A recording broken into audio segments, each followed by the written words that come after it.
Aleluia, aleluia, aleluia, aleluia, aleluia, aleluia, aleluia, aleluia, aleluia,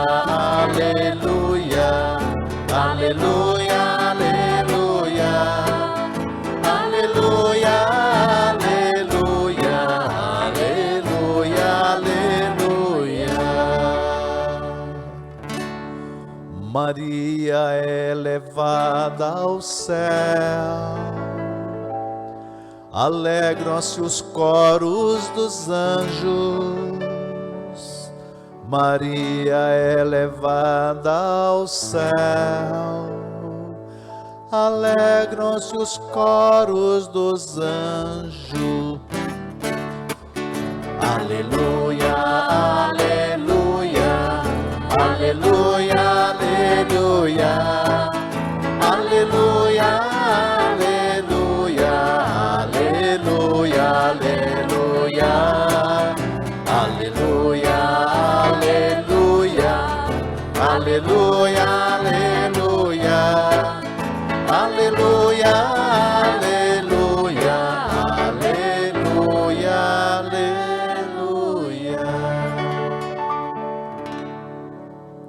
O Senhor esteja convosco. Ele está no meio de nós. Proclamação do Evangelho de Jesus Cristo, segundo Lucas.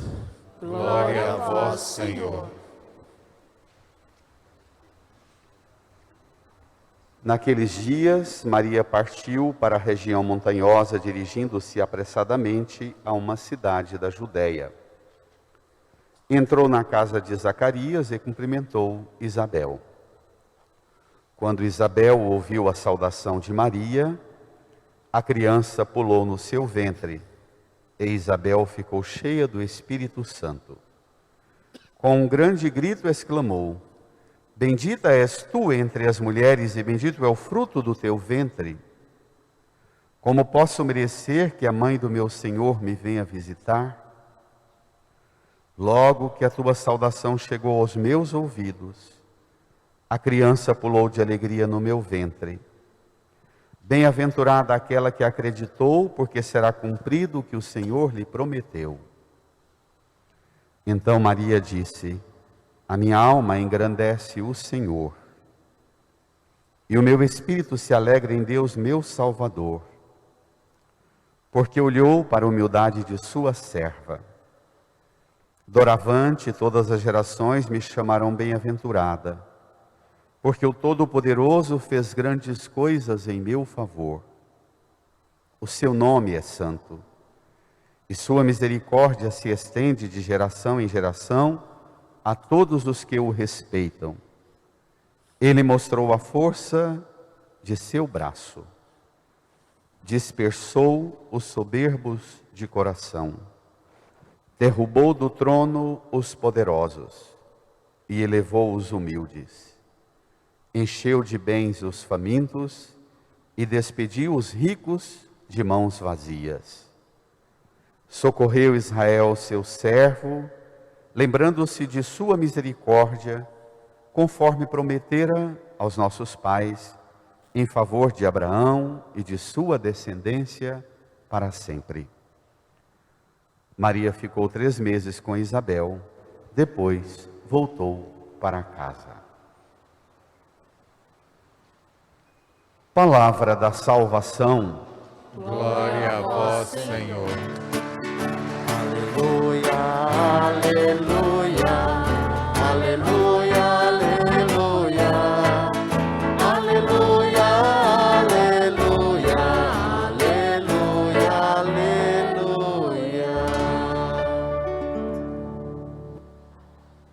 Nos recolhamos num tempo de silêncio,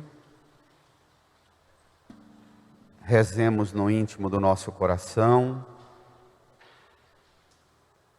pedindo ao Espírito Santo o auxílio, pois só o Espírito Santo pode dar-nos a plena compreensão da palavra. Supliquemos, rezemos.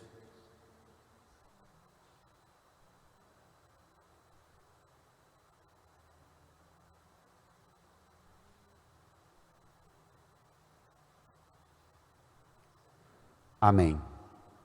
Irmãs e irmãos, celebramos hoje a Assunção de Maria. Maria assunta aos céus, elevada ao céu.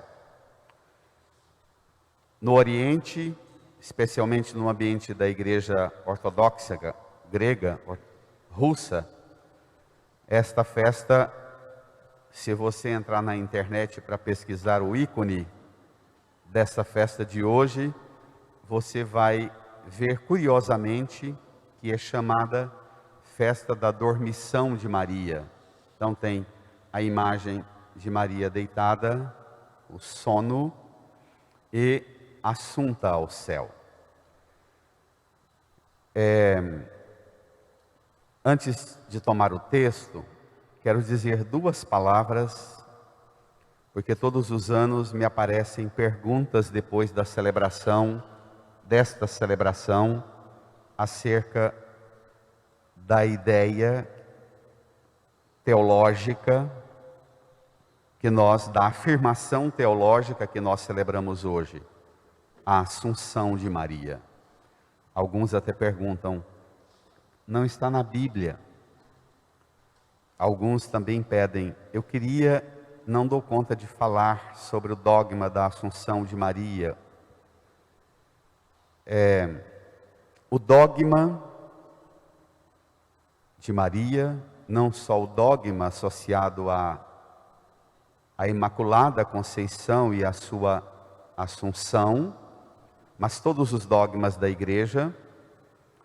Quem tem dificuldade de entender ou de falar acerca do dogma de Maria,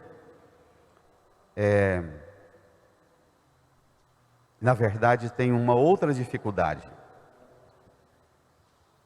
Bento XVI é por excelência o teólogo e filósofo de uma elevação grandiosa, consegue limpar os conceitos de tal forma que você pode até ler Bento e dizer assim, eu não concordo, mas dificilmente você lerá um texto de Bento XVI e dirá, eu não entendo.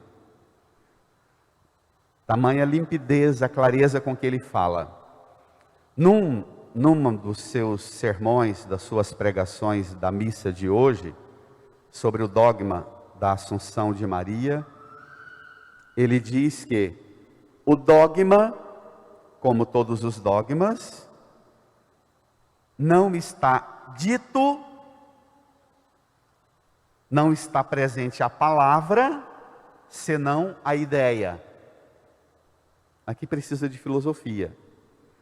Você não acha a palavra, Assunção de Maria, mas você encontra a ideia.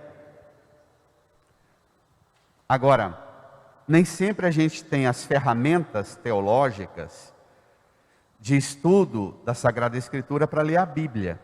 Aí, aceitar ou rejeitar o dogma, você vai precisar de uma outra colaboração.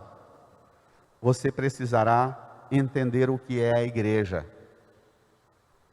Porque a igreja tem autoridade para ler toda a Sagrada Escritura, estudar todo o mistério da revelação e ver que palavra está lá escrita e que ideia está presente, embora não esteja a palavra. Todos os dogmas, na verdade, você não acha explicitamente a palavra, mas você encontra seguramente a ideia. No Antigo Testamento tem 3 personagens que são descritos como aqueles que não morreram, não conheceram a corrupção da carne, como Enoque e Moisés e o profeta Elias. São 3 personagens do Antigo Testamento. E esses 3 personagens estão intimamente associados à aliança com Deus, Enoque e sua relação com Noé, a palavra de Deus, Moisés, e a observância do que Deus quer, Elias. Se esses 3 personagens requerem do Antigo Testamento uma uma apresentação de que não conheceram a corrupção da carne, os túmulos deles não estão entre nós, porque não conheceram a corrupção, quanto mais não devemos pensar e dizer sobre Maria, acerca desse tema. Então, primeira coisa é, se você tem dificuldade de entender sobre os dogmas, todos, não fique caçando a palavra na Bíblia, você não vai achar, mas você precisa da ajuda da igreja para te ajudar a encontrar a ideia. Ou chegar a uma compreensão tão madura, tão elevada do que é a igreja e qual é o papel da igreja, que você não terá nenhum problema em aceitar dogma. Você dirá, olha, a opinião que eu tenho da igreja é a que Cristo tem.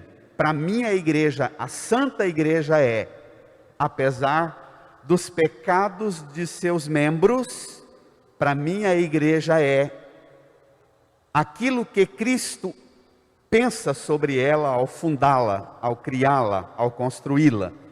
Então eu não duvido daquilo que a igreja ensina, embora eu não alcance a compreensão racional. Está claro? Está claro? A fé católica precisa de filosofia para entender a fé católica.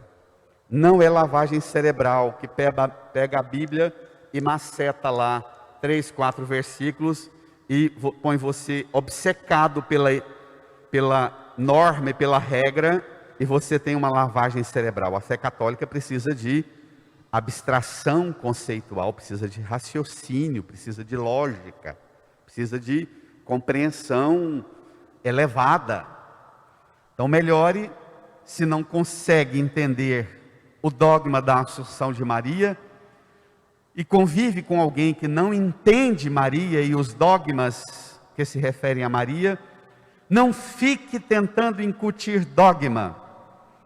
Comece devagar a ensinar para quem convive com você, não entende e refuta os dogmas, comece a estudar sobre a igreja e ensinar sobre a igreja, que lá na frente essas pessoas vão entender. Ah, tá, não está a palavra, mas está a ideia, e a igreja tem autoridade cacife para organizar a ideia. Está claro? Isso são os dogmas católicos. Zé Pedro, o som aqui para mim não está limpo, não sei se para vocês na igreja está tranquilo. Se tiver qualquer dificuldade do som, falem. Eu não estou com retorno bom aqui. Segunda consideração, acho uma pena não ir direto ao texto, mas tamanha a confusão que se faz. E hoje, com os absurdos desses sites, desses canais da internet, tem uns pregadores e umas pregadoras falando tanta coisa, com tão pouca autoridade para falar o que falam, e que geram muita confusão. Acerca da consagração a Nossa Senhora. O que é essa consagração a Nossa Senhora? Como os textos de hoje, da missa de hoje, e as orações da missa de hoje, a consagração a Nossa Senhora é coisa muito bela, muito importante, que precisa ser ensinado e incutido no coração e na mente, sobretudo das crianças e da meninada jovem, mas também de nós mais velhos.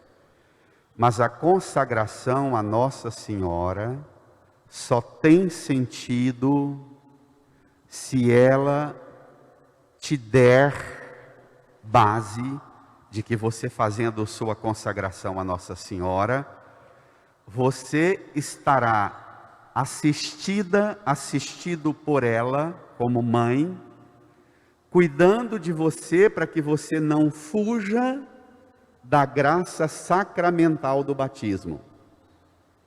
Não pense que uma consagração a Nossa Senhora seja mais forte que a consagração do batismo. Isso é uma heresia, uma blasfêmia contra a graça sacramental do batismo. Entendido? Já veio gente que nem batizado que quer consagrar a Nossa Senhora. Eu digo, primeiro catequese, primeiro batizar, porque a consagração a Nossa Senhora está como sacramentos todos. Todos os sacramentos são assistências de Deus, do Espírito Santo, de Cristo ressuscitado, que alimentam-nos em vista de manter-nos caminhando na graça batismal. Está claro? O centro da fé cristã, católica, apostólica, romana, é o batismo, o sacramento do batismo. E é por este sacramento que nós alcançamos a graça da salvação. Tudo provém dele, desse sacramento. Os outros sacramentos estão a serviço ou de pôr-nos e sustentar-nos na graça do batismo.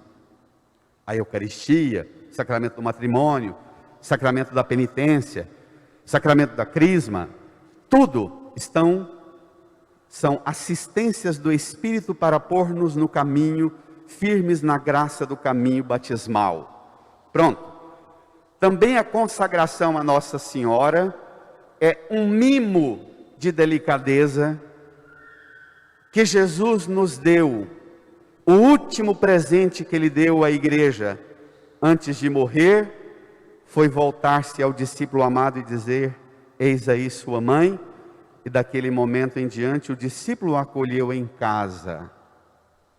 Então Maria é aquela assistência espiritual, maternal que nós temos da mãe do Salvador, que nós, na nossa devoção a ela e nossa consagração a ela, alcançamos uma assistência espiritual em vista de sermos zelosos na graça do batismo que recebemos. Só pelo sacramento do batismo e da confissão de Jesus como Senhor se alcança a salvação. Está claro? Só. Não existe nenhum ato de devoção superior ao confessar com os lábios e ser batizado na graça do batismo, é que põe-nos na vida de salvos. Dito isso, vou tomar duas ideias com vocês do Evangelho, que é um pouco longo, mas eu prometo não estender demais. Vamos lá. Lucas, capítulo 1, versículo 39 a 56. Esta cena, tão bela, acontece imediatamente. O anjo Gabriel anunciar a Maria que ela ficaria grávida por obra do Espírito Santo. O anjo retirou-se. O Espírito Santo cobriu Maria com sua sombra e ela ficou grávida. E imediatamente após a sua fecundidade acontece esse texto. Naqueles dias Maria partiu para a região montanhosa, dirigindo-se apressadamente a uma cidade da Judéia. Entrou na casa de Zacarias e cumprimentou Isabel. Juntos, quando Isabel ouviu a saudação de Maria, a criança pulou no seu ventre. Isabel ficou cheia do Espírito Santo. Pronto, é a saudação de Maria, que provoca o pulo de João Batista no ventre de Isabel. É a saudação de Maria que provoca e faz Isabel ficar cheia do Espírito Santo. Com um grande grito, exclamou: bradem. Bendita és tu entre as mulheres, e bendito é o fruto do teu ventre. Continua. Como posso merecer que a mãe do meu Senhor me venha visitar? Isabel se refere a Maria como bendita entre as mulheres e mãe do meu Senhor. Bendita entre as mulheres e mãe do meu Senhor. Nossa devoção a Nossa Senhora se deve a essas duas afirmações. Ela é bendita entre as mulheres, ela é mãe do meu Senhor, o único em quem eu encontro a salvação. Está claro?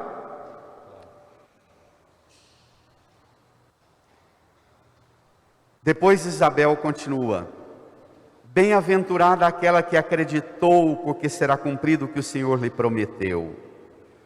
Bendita entre as mulheres, mãe do meu Senhor, bem-aventurada porque acreditou.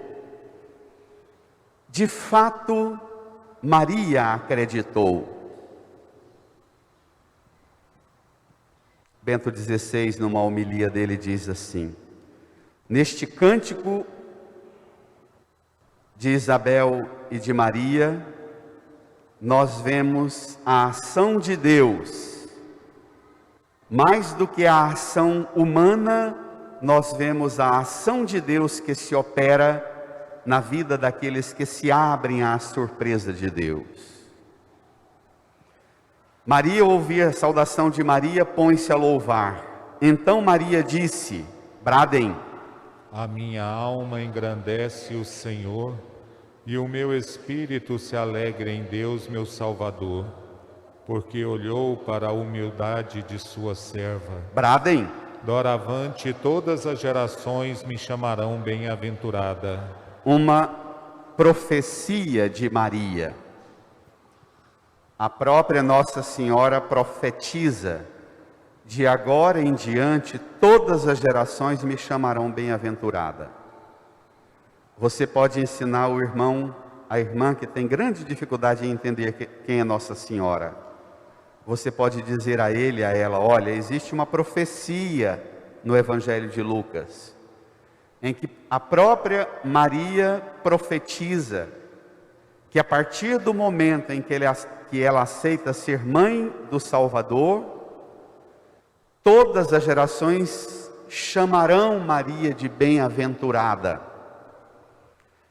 Um cristão, uma cristã, não pode ser da geração dos que pertencem a Deus se não proclama Maria como bem-aventurada.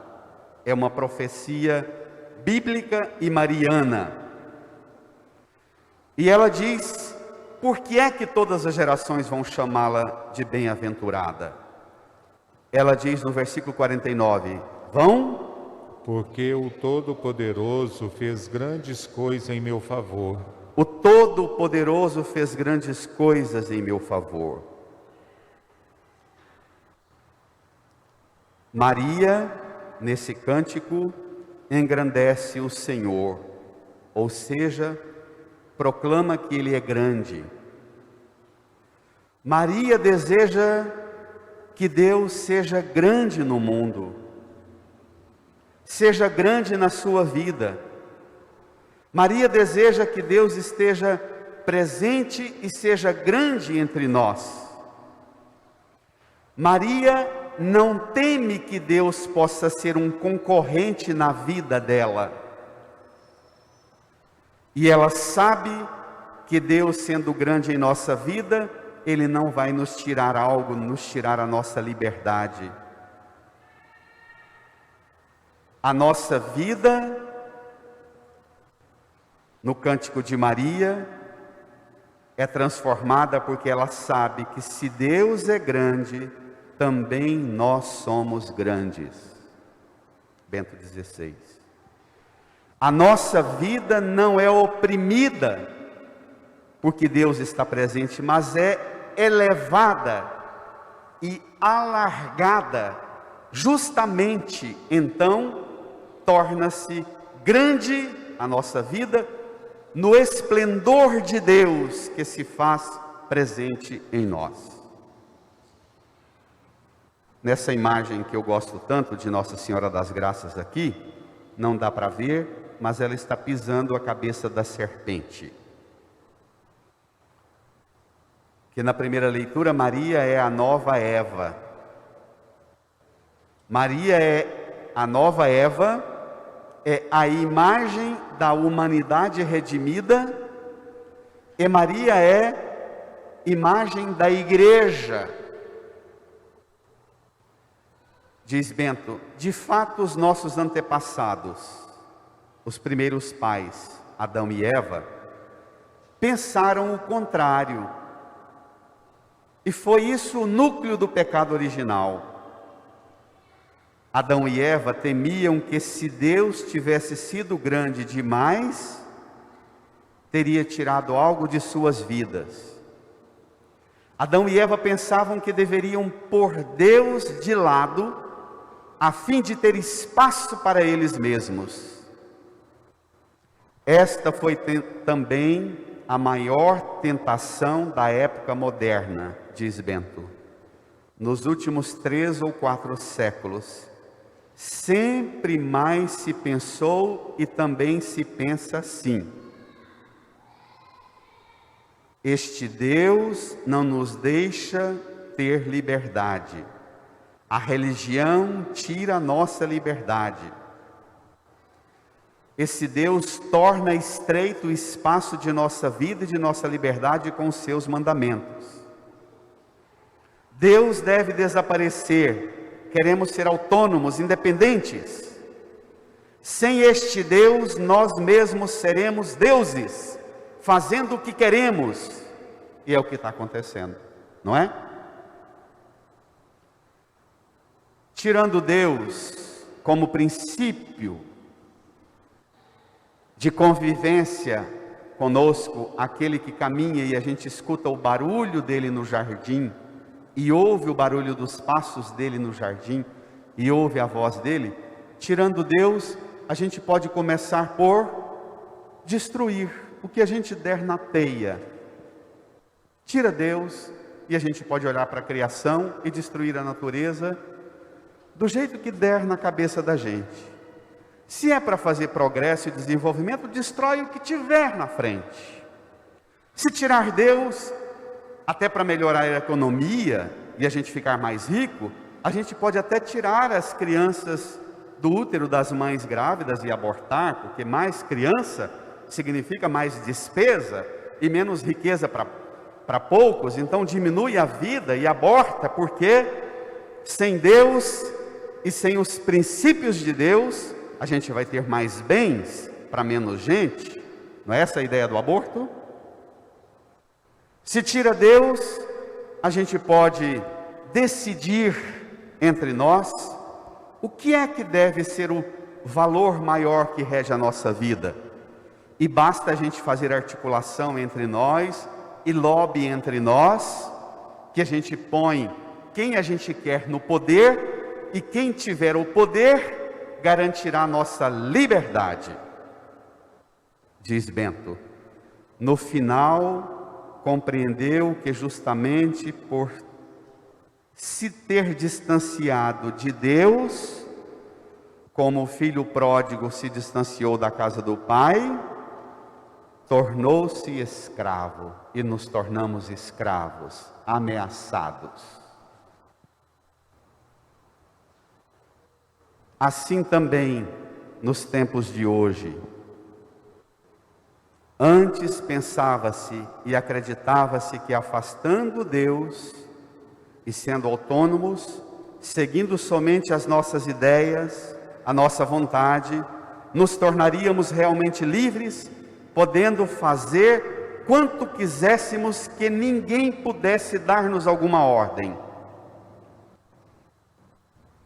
Mas Bento XVI, minha gente, onde desaparece Deus, o homem não se torna grande, ao contrário, a pessoa humana perde a sua dignidade divina, perde o esplendor de Deus, do rosto, imagem e semelhança de Deus. No fim, resulta somente o produto de uma evolução cega. No fim, resulta somente o produto de uma evolução cega. Crescemos, a economia desenvolveu muito, a ciência e a tecnologia trouxe avanços enormes. Foi precisamente quando a experiência desta nossa época confirmou que tirando Deus, o homem e a mulher chegaram a ser ameaçados pela criação que hoje se rebela contra nós. Somente se Deus é grande, o homem é grande, a mulher é grande. Somente se Deus é grande, como canta e proclama Maria, a nossa vida se torna grande. Assim também nós nos tornamos divinos. Todo o esplendor da dignidade divina, então, é nosso. Olhe para a cruz. Diante da cruz, nós entendemos que a orientação de Deus para nós é uma que não aquela que a grandeza desse mundo sem Deus apresenta. Um mundo sem Deus é capaz de tratar Deus assim e transformar o homem e a mulher eliminados assim da sua dignidade, sacrificados nas realidades de pecado que se impõem sobre nós. Por isso, canta Maria que a grandeza de Deus supõe uma intervenção na ordem de nossas grandezas. Vamos ver?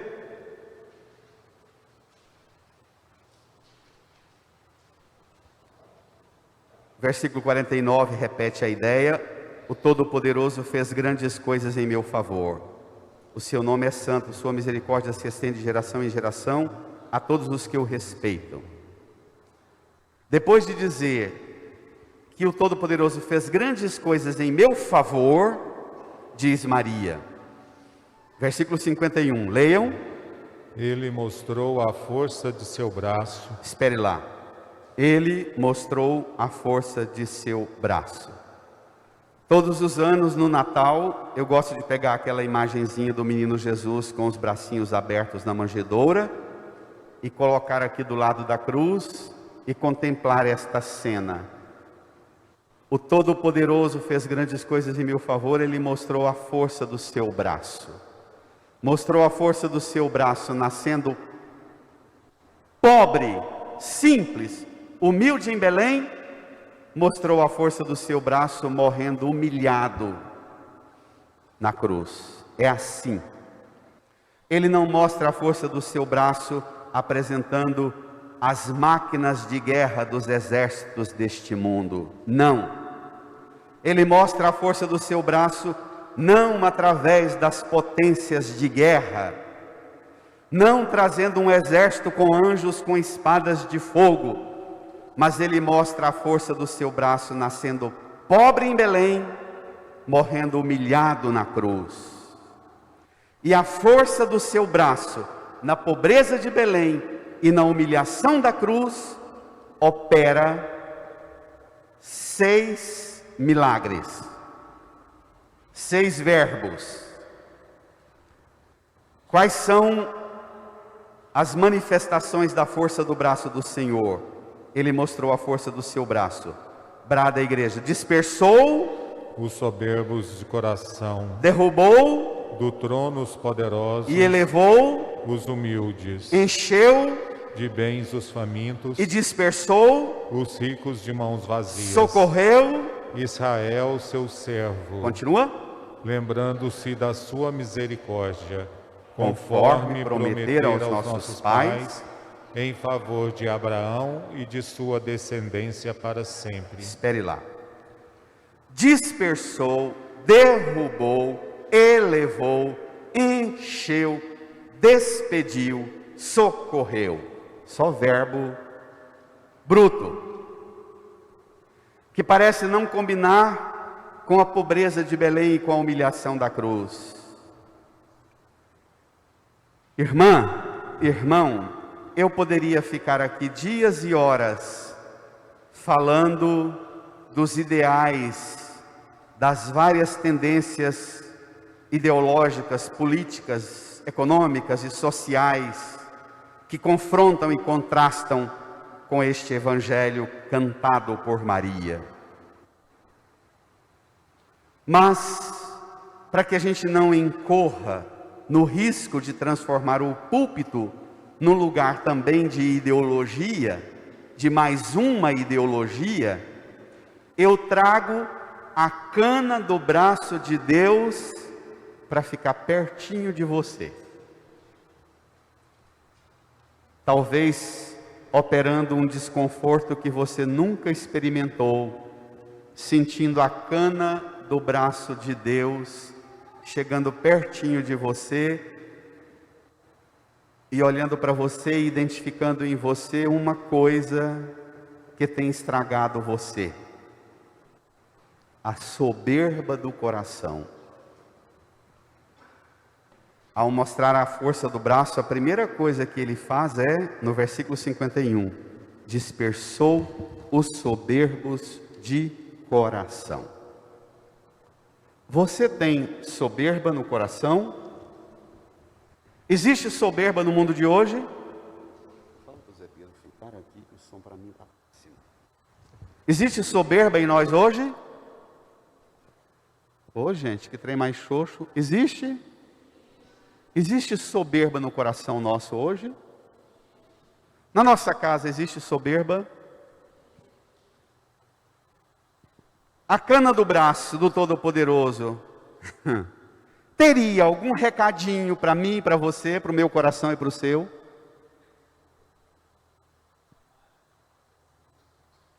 De todas as realidades mais pavorosas no mundo, o Todo-Poderoso entra, pobre em Belém, humilhado na cruz, mostra a cana do braço e chama para perto dele o coração soberbo e diz: vou dispersar, espalhar. Porque os soberbos precisam ser dispersados, porque os soberbos fazem alianças escondidas, nas escuras, se articulam. Olha a política e a economia do Brasil, não é? Como é que se evidencia a articulação dos soberbos? Fica mais fácil da gente falar de soberba quando a gente mostra os grandes. Mas precisaríamos dar conta de falar de soberba, abrindo o nosso coração e identificando dentro de mim, dentro de você, na sua casa, se existe, ou quanto a força do braço do Todo-Poderoso teria serviço lá dentro da nossa casa. Segundo, derrubou do trono os poderosos. Tem poderosos nesse mundo? Tem poderosos precisando ser derrubados dos tronos? Aquelas pessoas que eu considero poderosas, importantes na economia, na política, nas ideologias, Jesus chegando perto delas, aquelas que alimentam os sites e os blogs das nossas redes sociais, e inflamam muitos católicos contra os bispos, o Papa, a igreja, aqueles poderosos influenciadores da opinião da massa, inflamada nas redes sociais, inclusive da igreja, aqueles poderosos que nos tornamos nós dentro da igreja, pregando a nós mesmos mais do que a Cristo, nós aguentaríamos e aceitaríamos Jesus chegar diante de nós e derrubar-nos de nossos tronos? Você acolheria Jesus na sua vida e diria: Jesus, o Senhor sabe dos tronos meus, quebra esses tronos, derruba-me desses tronos. Eu às vezes gosto de usar uma metáfora que repito muito, dada a importância dela. Não se iluda que esse trono aqui seja coisa muito elevada, não. Trono pode ser o sofá ou a poltrona que você gosta de sentar na sua casa e mandar em todo mundo através dele. É coisa simples.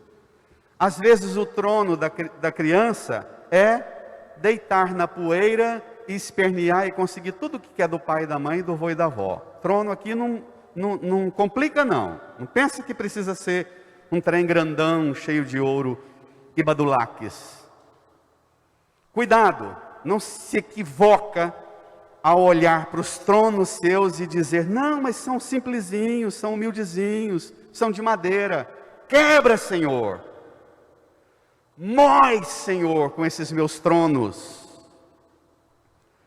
Você aceitaria ver os seus tronos serem quebrados e você ser derrubado deles? Você consegue identificar quais são os seus tronos? Os seus tronos no campo das ideias, aqueles conceitos que você sobe em cima deles e se impõe por sobre as pessoas. Paulo diz que até a piedade, até a devoção do piedoso pode se tornar uma grande arma diabólica para levar muitos para o inferno. Até gente que se incorpora num personagem de piedade, diz Paulo, cuidado, porque muitos pela piedade chegaram ao inferno. Porque fazem da piedade um trono. Existe isso? Então, não se iluda que trono aqui é só ir lá em Brasília e quebrar tudo e está resolvido. Não está, não. Elevou os humildes. Você tem realidades para as quais você precisa da visita da cana no braço do Todo-Poderoso para te elevar. Você aceita ser elevado por Ele? Aqui a gente pode pegar, muitas Bíblias traduzem, elevou os humilhados. Você pode pegar aquelas pessoas humilhadas pela situação de pecado, não é? O pecado humilha a gente, põe a gente lá na lama. Elevar os humilhados significa as realidades para as quais você se tornou alguém caído, lá embaixo e você não consegue se levantar. Essa humilhação podem ser até os complexos de inferioridade que você nutre em você, os sentimentos de impotência, de incapacidade. Você aceita o braço do poderoso te elevar? Você aceita.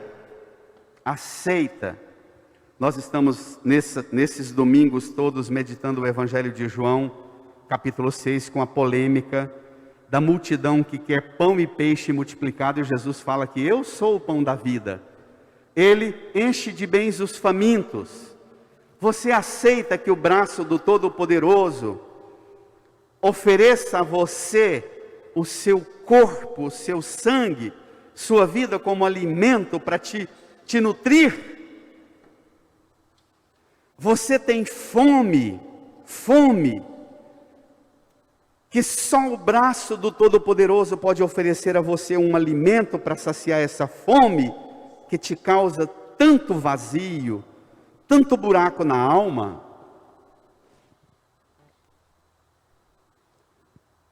Ele despediu os ricos de mãos vazias. Você aceitaria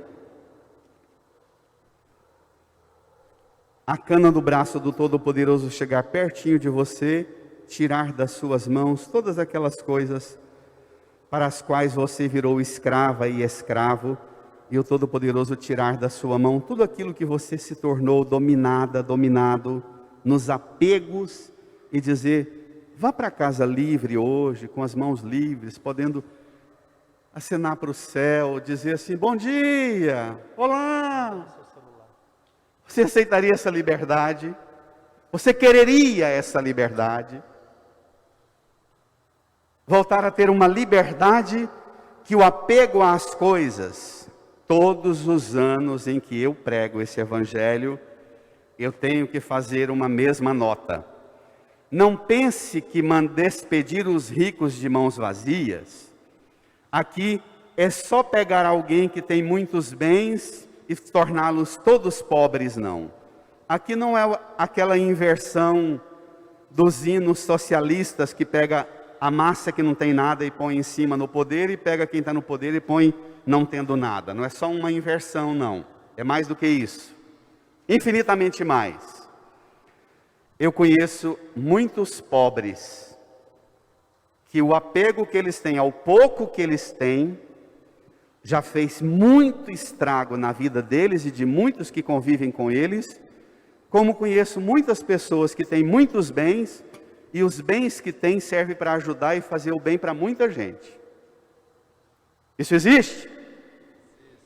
Então essa liberdade que dá aos ricos é o mesmo que liberdade aos escravos dos apegos. Claro que pega bens também, mas não é o tanto do bem que tem, mas o tamanho da possessão que esses bens têm sobre você. O dinheiro me possui ou eu sou dono dos meus bens? Volta comigo. Deixa eu te chamar de volta ao texto. No versículo 51. De novo os 6 verbos. Dispersou os soberbos de coração, derrubou do trono os poderosos e elevou os humildes, encheu de bens os famintos, despediu os ricos de mãos vazias, socorreu Israel, seu servo, lembrando-se de sua misericórdia. Hoje, Nossa Senhora canta que o Todo-Poderoso, que Deus é grande na vida dela, e Deus só será grande na minha vida e na vida da igreja, na vida do mundo, se nós permitirmos que o Todo-Poderoso possa fazer esta ordem nova que só a cana no braço dele, que nasceu pobre em Belém e morreu humilhado na cruz, e não teve exército para desfilar o poderio dele. Esse Todo-Poderoso, com os braços pregados na cruz, mostra a cana do braço para mim e para você. Irmã, irmão, permita hoje que nesse cântico de Maria,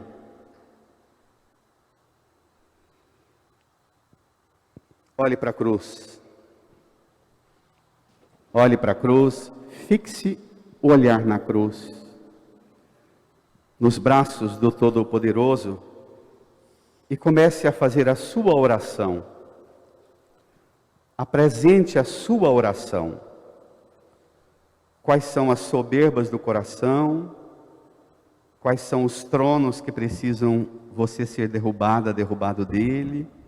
As humilhações que você precisa ser elevada delas, tirada delas? Qual é a fome que só ele pode encher de um alimento que te mata essa fome? Quais são os apegos que tornam você escrava e escravo? Às vezes esse apego não é a bens, mas é ao seu corpo, é aos seus desejos. Quais são os apegos? Às suas ideias? Você acha que é rico nas ideias, ou mais ainda nas ideologias que você tem? Quais são as ideias e ideologias que ele manda você ir hoje de mãos vazias, de cabeça e mente limpa e purificada? Vá olhando para a cana do braço do Todo-Poderoso que Maria gerou no seu ventre e peça a ela que rogue para que hoje se manifeste na sua vida o braço do Todo-Poderoso.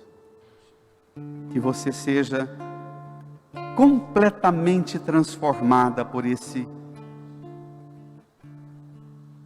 poder que Maria canta da grandeza de Deus na vida dela e na vida sua que Ele opera hoje, agora. Olhe a cana do braço, feche os olhos suavemente, incline a sua cabeça e dirija a sua oração ao Todo-Poderoso, para que Ele faça grandes coisas em favor de você, agora, hoje. Reze. Enche-me, Senhor, com teu Espírito, e minha alma reviverá.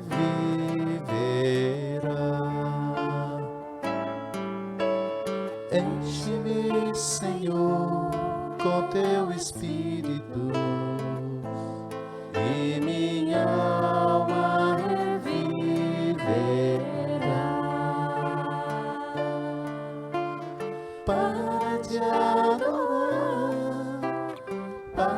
te louvar. Enche-me, Senhor Jesus, para te adorar, para te louvar. Enche-me, Senhor Jesus. Cura-me, Senhor, com teu Espírito, e minha alma reviverá.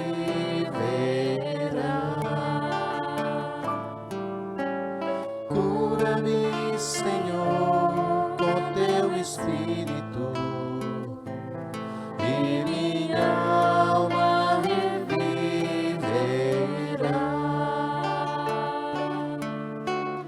Para te adorar,